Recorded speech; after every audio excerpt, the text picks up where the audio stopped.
this is anything but a man in a fursuit. There wasn't spandex, there wasn't Velcro, there wasn't anything but relatively cheap costume fur available, especially to an amateur who might be trying to pull off a hoax.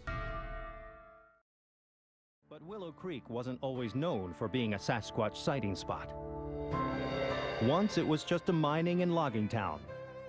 And though rumors of Bigfoot have been floating around California since the early 1900s, it wasn't until 1958 that a construction crew here came across a startling discovery. It's off these trails that we see many footprints. Ed Schillinger was a civil engineer who worked with 3 others during a road building stint near Willow Creek. At first, the crew members assumed the prints were a practical joke. Looking at each other and said, "Did you do this?" Or, "I saw you sleep away from your tent one night. You must have done this." But the footprints kept appearing.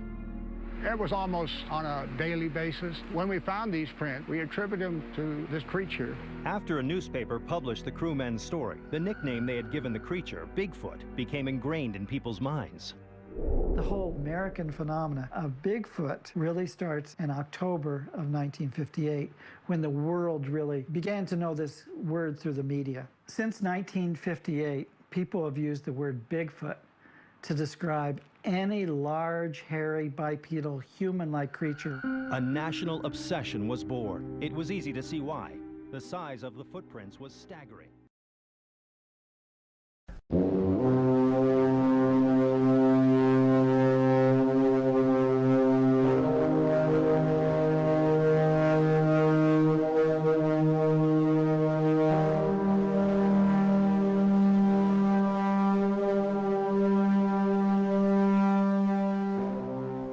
First of all, it was a bright sunny day, as you can see. And you could see her muscles rippling in her shoulder, in her thigh, as she walks. Jerry Romney, the guy they said was in the suit, they stuck him with breasts. What would they do that for? Why go to the trouble? She left tracks in the hard-packed sand of the creek bed.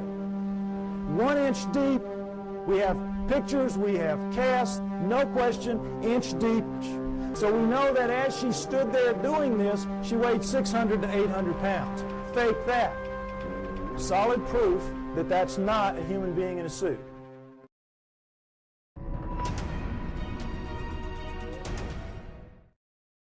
You say to me, well, okay, by George, we're humans. Why don't we just go out there and get one? Even so, we can do anything. Why don't we just mount up and go get one if there's so many of them out there? All right, panda's a perfect example of what the problem is. The panda was last century's hominoids. Rumors would come out of China of this black and white bear that ate bamboo. And of course, every PhD in the world sitting behind his little desk does not even have to get his fanny up out of the chair to say, well, forget that. We know they have black bears, we know they have brown bears, we know they have white bears, but they're all carnivores. No vegetarian bears, you kidding us? Ridiculous.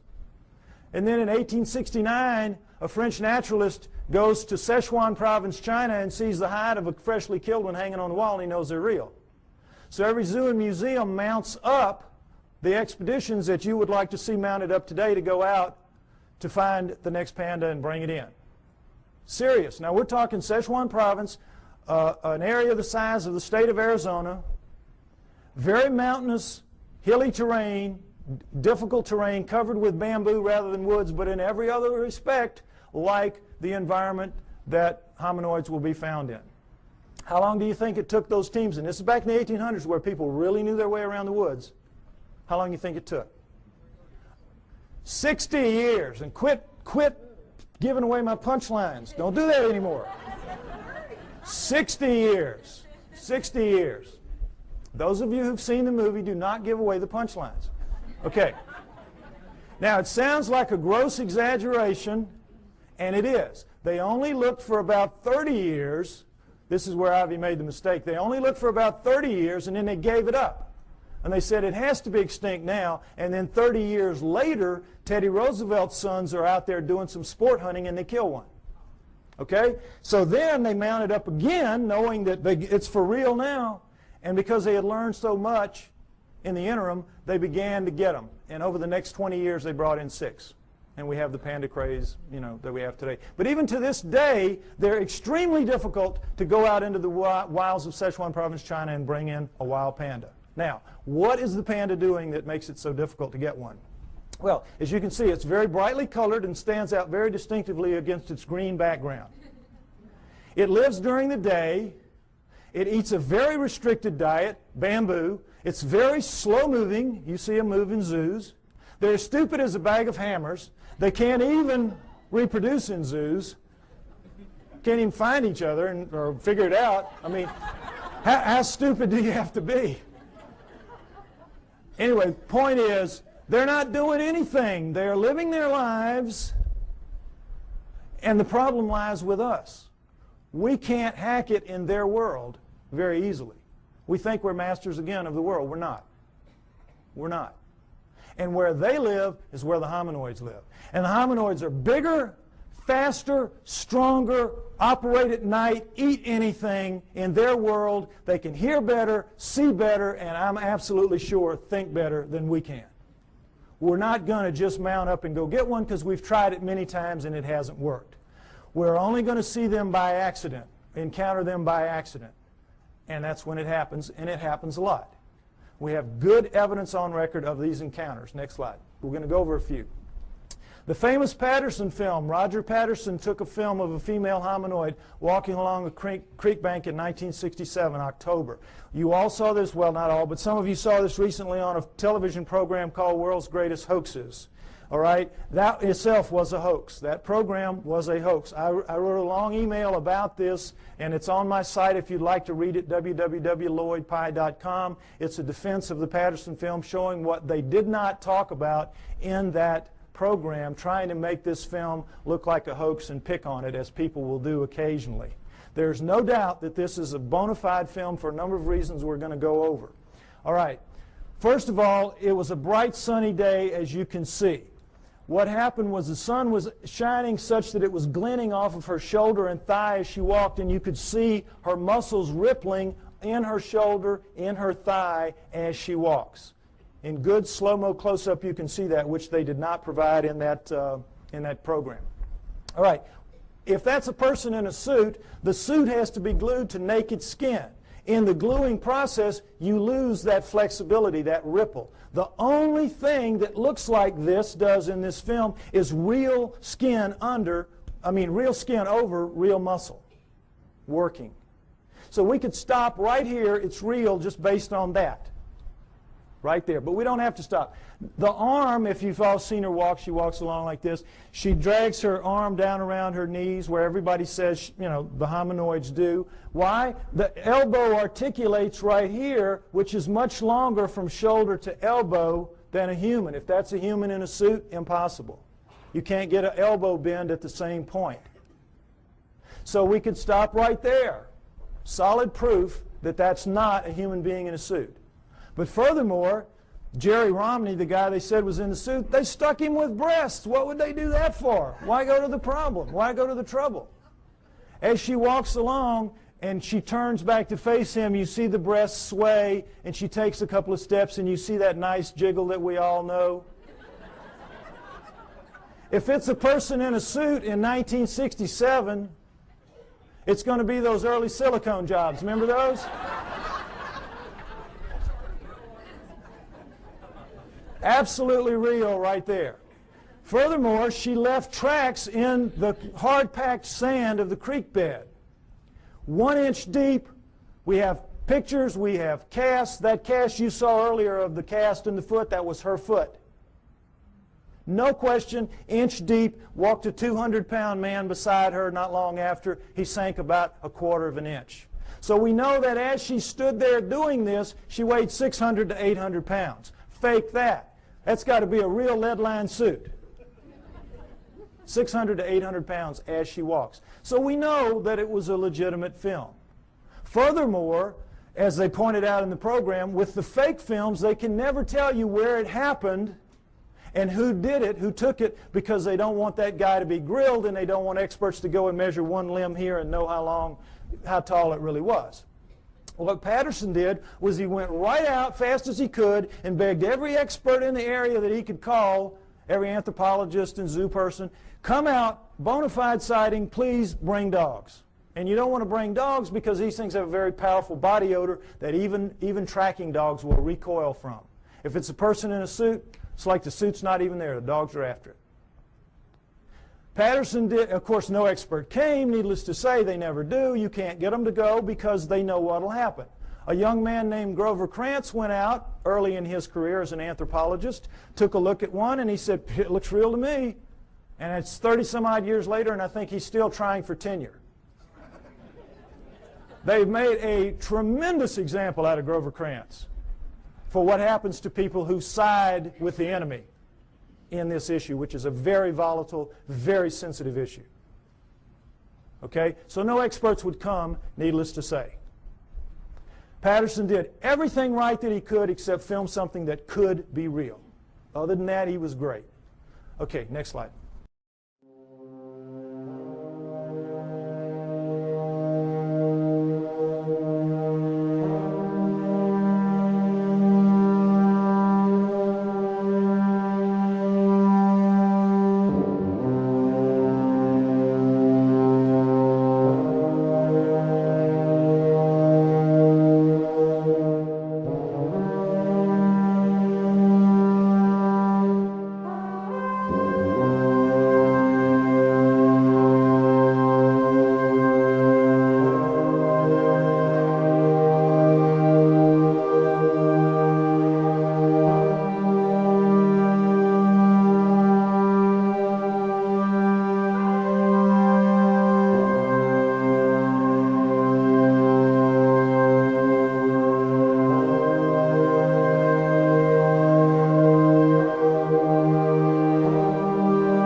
A man named Albert Ostman, picture taken in 1957, talking about an event that occurred to him 33 years earlier in 1924 when he was a young man, a timber cruiser in the woods of southern British Columbia. He's taking some time off. He's out looking for gold mines, lost gold mines. He's sleeping in his sleeping bag one night, and suddenly Big Hand picks him up, shoves him to the bottom of the bag, slings him over its back like Santa's bag of toys, and scoops up his camp stores with the other hand and walks off with him. He is captured by a Bigfoot.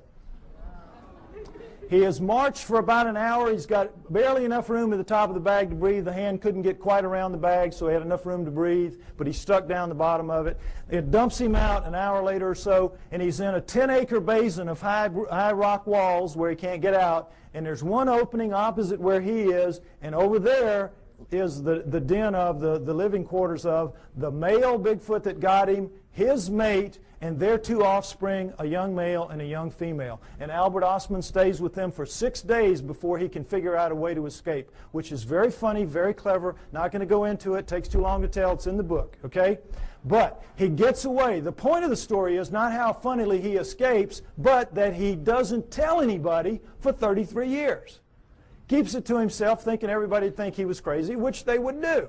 And then in 1957, he reads an affidavit in a paper by a man who saw one picking berries. And the man said, if anybody has an experience like this, would you share it with me? So Ostman writes him a letter and says, this is what happened to me. Well, when people found out what happened to him, the roof fell in on the poor guy. Experts came in from all over the world. He had to take lie detector tests up the wazoo. You know how it works. And so you know that when you're telling a story, a long, detailed story, and it's a lie, you can't keep the details straight. You're going to goof it up, and they're going to figure it out sooner or later you're telling a lie. He never goofed up. He passed all his lie detector tests. No, anybody that had anything to do with him, just read the testimonies, say he was absolutely A+ straight-up guy, telling a true story. Next slide. The famous Minnesota Iceman. Ice Child is more like it. This was a juvenile Bigfoot killed by a man named Frank Hansen in the woods of northern Minnesota. Ironically, in 1967, the same year that Patterson filmed his Bigfoot 2,000 miles away. All right, now, Frank Hansen shot it in the back, blew out that nice hole in its chest, dropped it, severed its spine, dropped it down. It pulled its arm up to protect its face from him, as you can imagine, shot it through the wrist, through the left eye, blew the right eye out onto its cheek, and blew out the back of its head. Coup de grace, killed it dead. At that moment, 1967, Frank Hansen could have changed history. He could have taken this thing, crammed it down the throats of science, and we would not be having this discussion today. We would all accept hominoids as a reality from that point forward. No problem. But Frank Hansen was not that kind of man. The kind of man he was, he saw the opportunity. He bought a 7-foot floor freezer. He threw the body in there, he filled it up with water, he froze it, he put a piece of plate glass over it, and he took it around to shopping malls and county fairs for about 12 years, from about 1968 to, about 1968 to about 1980. Did anybody here besides me see it when it was out? There's always people that saw it. Okay, so they can tell you that it was the real deal. Okay? Now, what you saw if you went and paid your buck to see it was this thing laid out, and you could see it's kind of snowy, milky ice right here, but where you could see it was like glass. It was like air. It was clear. You know how ice can be. So, you could see very clearly that this was an ex-living dead thing laying in front of you. But don't take my word for it. Take the word of a man named Ivan Sanderson. When Frank Hansen was trying to get publicity for this, he allowed Ivan Sanderson, a true zoologist and a great cryptozoologist, to study this thing for 3 full days. Very powerful lights, the whole works. And Sanderson wrote this tremendously detailed technical report about it, much of which I quote in the book. You read that, you will know the man knew what he was looking at from a technical zoology standpoint. I'm looking at it just with layman's eyes when I'm a young man, but they're perfect eyes, astronaut eyes. So I'll tell you what I saw. What you could see, what anybody could see, because the knees were almost to the top of the glass, is that every hair, you know how hair floats in water? This is not our hair. This is primate hair, 2 to 3 inches long. It's sticking off. It's like a pincushion off its body. You can see right down to its skin wherever you look. And wherever you look, you're looking at what amounts to a small pencil lead hair, round, tucking into a pore, perfectly tightly round. Wherever you look, millions of them, wherever you look. Now, what we're told is this was just a wax and rubber dummy made up by a charlatan who was out to just take advantage of people, right? Ask anybody who works in the wax museum business, and they'll tell you the one thing you can't do well is hair, because to get the hair right, you got to punch it in with a tool, and you got to pull that tool out, and it's going to leave a little nick mark around the hair. None of that in this creature, none. But the thing that really impressed me the most, and I'm sure everybody else will verify this, is, you know when you kill a deer or something, you let it bleed out, but for a long time after, it oozes that pink kind of fluid. You scrape your elbow, for women who don't deer hunt, scrape your elbow, you know, and after a while you're still oozing that pink sticky stuff. Well, it was still doing that when he froze it, when he put the water in. So as the water was freezing, that stuff was coming up in tendrils, ribbons, pink ribbons of that sticky oozy stuff, coming out of every wound, out of there, out of the mouth, out of the nose. You know, when you have a traumatic head injury, you bleed out of your nose and your mouth as well, out of both eye sockets, out of the wrist. Bones were, little pieces of bone were sticking out of the wrist. Every one of those, and those ribbons went from down as deep in the holes as they could get up to the surface, and they spread out in little pools, little circles at the top of the ice. Now, I defy anybody making a fake to even think to do that, much less pull it off and make it look so real. This was the real deal. Next slide. Perhaps the most interesting story of them all, Zana from Russia, an Alma. Remember I told you that the Almas were also man-sized, 5 to 7 feet tall, 300, 600 pounds, and they're dominant in Russia and the Orient. This is Alma, the living Neanderthal. This is one of them right here. This is Zana is an Alma, was an Alma. Now, understand this. In the Orient, the tradition when one of these things is captured, for whatever reason, was to kill it immediately, desiccate its body and sell its body parts for medicine, principally aphrodisiacs. That's the Oriental tradition. In the Russian area, though, when they would be captured, male or female, they would be used as slaves, physical slaves, held, spirits broken in these primitive villages where they would be, and they would be used to carry wood, fetch water, do the haying, all the heavy work nobody really wants to do. Make the slave do it. And so that became their fate. And for females, another aspect of it was they had to become the sex slaves of the men of the area. And that was one of the other great advantages to having a female. And so this is the fate that befell Zana in about 1850. She was captured as an adult in 1850. We do not know how old she was. She was an adult. She was taken to the village of Takina, where they kept her in a hole for about 3 years until her spirit was broken enough to let her wander around. She was dependent on them for food, and then they began to train her to fetch wood, fetch water, do the things that she had to do. And she became like the village pet for 40 years. She died in 1890. Now, how do we know this? Because in the Orient and Russia, they don't have the same tradition that we have. They're very old countries. They've been living with this for a very long time, for centuries. They know they're real. They send researchers out taking information about it. They send teams out trying to find them, or they used to when Russia had money. They don't now. But this was done in the mid-1970s. Excuse me, I'm sorry, mid-1960s. This research was done in the mid-60s. So, in the mid-1960s, this was an area of Kazakhstan where she lived, where people live very long lives. You know those places in the world where people live up around 120 years old? So they had over 100 people above the age of 80 that had known her quite well in their youth. There were 10 still alive who had attended her funeral.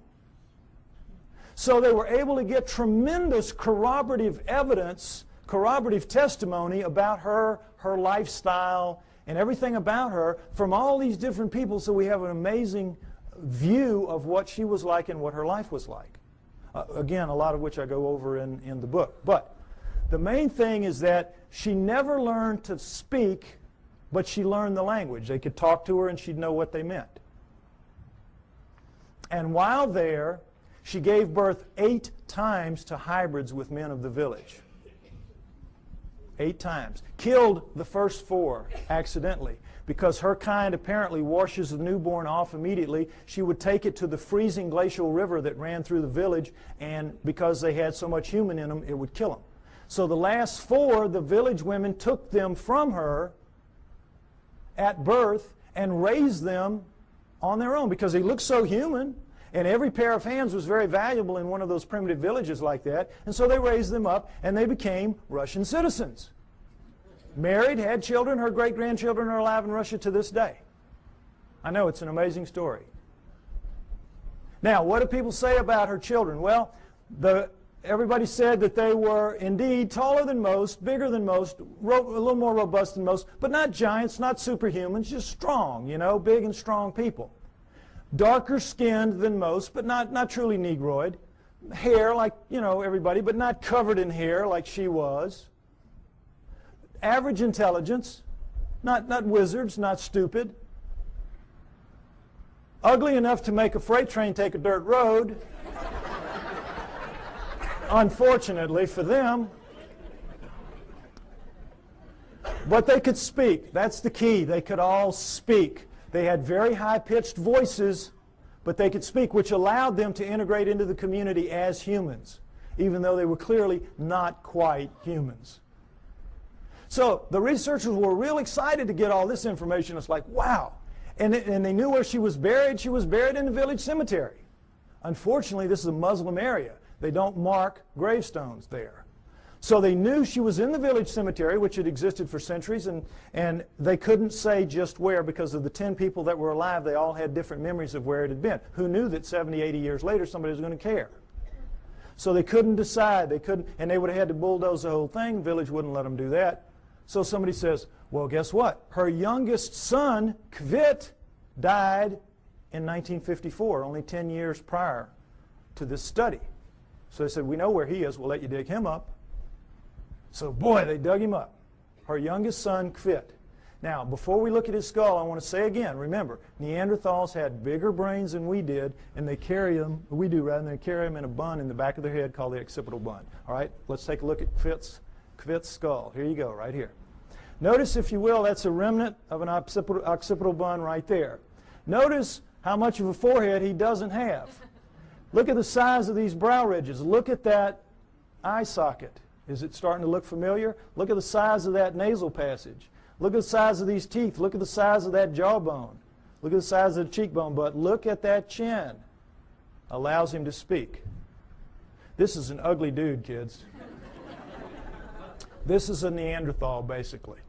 This is a guy you do not want to meet in a dark alley. Now, what, of course, anthropologists say is that he is an extreme variation on the human norm. An extreme, real extreme variation on the human norm. But that's how they explain it. Okay, I ask you to take my word for it. Hominoids are real. They live with us today. They have always lived with us. It is their planet. They are the native, indigenous, upright walking primate of planet Earth. There was a split somewhere between the down on all four primates and the up on 2 feet primates, but we're not the one. The pre-humans are the pre-hominoids. Go with me on that.